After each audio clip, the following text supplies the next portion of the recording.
akkas gargaaranii siyyata ta'e galfattee yaalan galtooma hundi keessanuu warreen tureen dhufe dura dhiifaman isiniin jechuu barbaada. Warreen ture aboo akka sila fedhiitiin jalqaba irratti seenuuf tattaafachuu xiqqoo wayiitu na tursiise jaallan yaada hedduu tuqee kana dura dhaggeeffadhee gurra qabatuu qabu waa hedduun na dabre jeetin amana. Haa ta'u garuu hanga amma irraa dhaqqabadde keessaa waan tokko tokko irraa anis dhaqqabeemee haa qoodarraa fudhuu tarka na baasise. Duraan dursee baga nagaan as geenye egaa nagaanis wal agarre. Jaallan haalli jiru dhugumatti wanni amma deemaa jiru fi wanni deemaa ture namni beeytaa waa balleessu kun hedduu raga heddummeeffatuu barbaada. Badiifitti quba qabaa ni lolaasi akka dhugaan hin mul'anne if dura lola. Maaliif dhugaa awwaaluu barbaada waan ta'eef. Wanni nu mudate shira qabsoo keessatti baroota dheeraa maraammartoo siyaasaa nutti ta'e hanga ammaa osuma Oromoon ijilleen baddu boolloon ijaan baddu jeetuma qabsoo tanatti rarra'aa jira malee shirri nu keessatti uumamee bara baraan yeroo hunda qabsoo tana gufachiise haratti akkan guddanne isii godhe waanuma amma nu mudataa jiru kun dhaalmaa wanni kun deemaa jirti. Dhugaa dubbachuudhaaf amma yeroon ummanni Oromoodhaa gabba'ee shira isarratti dalagamu kana irraa dubbatuu danda'u geesse jeetin amanaan akka nama tokkotti. Maaliif dhaabni maqaan dhaabni tokko ifiifii miti ka dhaabbateef hawaasaa namni mulquu danda'us dhaaba san akka seera abaa'oo keessatti hanga dhageenyirraayis hawaasa isaatu mandeet yookaan ulaagaa inni ittiin dhaabbate san irraa deeffatuu danda'a. Maaliif kana jenna namni har'aan tana hoggana ifiin jiru tokko kan sababallaa hangana ga'uufin hogganaadhaa je'ee amanee deemu tokko maraataa fi maraattuudharratti mindaa kafalee fi namarratti hin bobbaasu. Qaama keessumattuu isaa wajjin kaleessa hojii geggeessaa ture. Ka hojii keessatti isaa caaluu danda'u jaalalaa fi fedhii qabsoo tanaa qabu. Kuni maali dheengadda arrabsoon intalti as jirtu tun baafte namni jalqaba ilillii darbeef jireenyaadha. Guyyaa intalti gabbaatee maqaa kutaa lamaatiin nama achirratti waan qaraate. Namni sun akka waan san ifiin dubbatinii nama afaan namaatiin dubbates ni beeyna. Haa ta'u immoo namuma isaanii wajji jirurraa wanni amma iccitiin nu dhaqqabaa jirtu. Waan nu ajaa'ibsee sirraa tokko yeroo isiin kana dubbattu ilillii jireenyaan isii ol darbu. Ilaa heera kanaat deemaa jirra. Namni hooggansa ifiin jiru kasilaa rakkoo dhufteef furmaata barbaaduu qabu.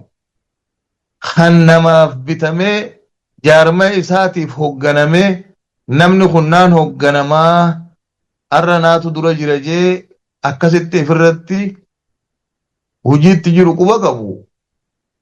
Nama kanaa kana hojii bobbaafatee arrabsoo fi maqaballee isaan namatti hin bobbaasu. Kuni wanni nuuf amma mul'ataa jiru qabsoo sheerii ta namni qaama biraatii wajjin sheer walii godhee qabsoo akkasiitu jira malee qabsoon uummata Oromoo irraa bakka buutu hin jirtu. Abaa'oo waboo bakka bu'uudhaaf if qabnee namni bobba'uu qabu nuyi. Maaliif yoo uummanni Oromoodhaa ka barbaadu jiru qabsoo namni ittiin daldalaa fi kan bani ittiin guddifatu miti. Qabsoo du'aa fi rakkoo bara dheeraa ka ittiin sababa maqaa kanaatiin ittiin miidhaaleen garagaraa irra geessisan irraa dandamatu barbaada malee asii achi qabsoo amma jireenyaan faan godhanii if duratti qabsoodha jedhanii deemanii kanaan ummanni maqaa qabsoo ji'uu jibbuutaa haala ammattiin isaan deeman kanatti. Kuni dhugumatti wanni irraa nu dhaqqabaa jirus keessaa wanni dhagaataa jirrus waanuma kanaati akka nuuf qophaa'anii jiran. Diinaa wajjiin waliigalteerra akka jiramu. Akka isaan qaama kaabaatii wajjin waliigaltee irra jiran aangoo qooddachuu mootummaa tokko kanuu ta'uu gadhaabbanna. Uummanni Oromoo immoo kana wanni inni barbaadu jiru. Itoophiyaa dullatti haaromsanii fi TPLF fi faannoo wajji aangoo qooddatee uummanni Oromoo waan akkasii barbaadaa jira. Waggaa 50 kanaaf dhumu jira. Akkamitti namni ilaa irraa waan akkanaa yaada. Kun ammoo akkamitti uummata Oromoo biraan waa eeggadhaa wayin uummata Oromootiin wanni godhajee akkamittuu yaadni kana uummata Oromoo biratti kana gurguruuf akkamitti namni afaanumaa qabaatee dubbata. Kuni waan nama ajaa'ibsiisu. Walgayii isaan amma dhiyeenyatti godhatu deeman qaamota kanaa wajjin kanaatu amma jalaa hiccitiin ba'aa jira. Gattaanii akka mootummaa waloo waliin dhaabbatuu barbaadan. Achi keessatti jireenyaaf haadhaaf waa kennamanii waan kaangoo wayii ittiin isaan ummata Oromoo burjaajeessuuf Abiyyi ammattaanii achi dhaquudhaaf. Wayna Abiyyirraa hamaa jennee itti amanna nuti. Kun immoo waan ummata keenya irratti dalagamuu miti. Hanga dandeenyutti waan dandeenyu ummata keenya ni garsiifna. Kan arginillee kan dhageenillee ni dhageessifna. Akka inni balaa asiin as deemaa jirtu dura garbee dura dhaabbatu. Isa kaanii bakka reebuu jaalalii biyyoo tuqe sun waan jiru. Wanni amma deemaa jiru waan hiccitii amma argannerraa wanni kun. Waan dhugaati jechuu barbaadeeti. Horii isaanuu bakka itti gabaasan hin qabanii gabbaaneet horii dhaabaa nyaatanii jennee maqaa kana buusuufi qabna waan amma irratti hojjetu jiranirraa ammatti jira wanni kun waan haaraya. Gabbaanee xolola kanaa gallakkifna horiin keessan eeysa dhaqu jira miidiyaa kamiin isin gabaafamaa jira horii namni hangi tokko walii galee isin maqaa dhaabaatiin isin nyaachuu jiru jennee miseensa gurra buufnee shoorarkaa tan uumna akka namni burjaaja'u waan irratti dalagaa jiranirraa amma kunilleen if eeggannoo guddoodhaan irratti dalaguu qabna dura dursinee miseensa keenyaas jaarmee keenya keessattis akka wanni sun bakka arganneef irratti dalaguu nu feesisa. Keessumattuu warri koree diinagdeetiif bakka kanatti irratti dalaguudha barbaachisa. Isa biraa akka ammaan tana nutti hin jiran kun olollinis jabaate argaa jirra.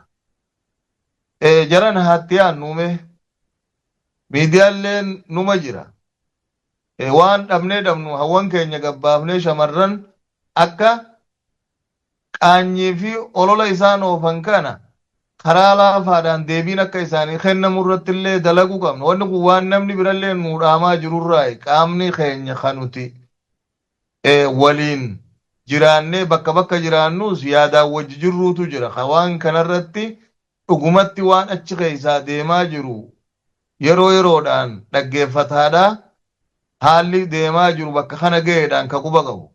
Asirratti nutilleen hawwan keenya gabbaafnee waan biraa yoo dhabne akka namni deebisaa argatu haalli jiru uummata Oromootiif akka ifa ta'u olollimma isaan oofaa jiran maqaa nab lamaa sadii walirratti dhaabanii maqaa ganda guutullee miti namni hangi tokko maqaa gandaatiin akka waan qabsoo Oromoo tana kara ifin fedhetti oofaa jiru rakkoon nuti amma xiyyeeffannaa jala galaa jirruuf tun rakkoo ummanni Oromoodhaa waan akka isin ooftanii tana itti quufan qabu gaafii ummataa deebisaa jecha juu qofaaf shoorarkeessummaa fi tabbeelee maqaa diinni nuu namaan hin jenne yeroo gabaabaa keessan nuun jaa jiran kana gabbaanee irratti dalaynee deebisaan akka kennamuuf godhu qabna. Teenyee dhaggeeffataa ooluun hin jarjarru jennee wal qabaa ooluun kanaa achi an akka kiyyatti ni gaajeetii yaada. Mee isii tanarratti haa dalaynu akka karaa wanniidhaan deebiin isaanii kennamtu jechuu barbaadu isinitti illee dheeradde galatooma jaallan waan dhaggeeffattaniif. Galatoomi jaalbultoo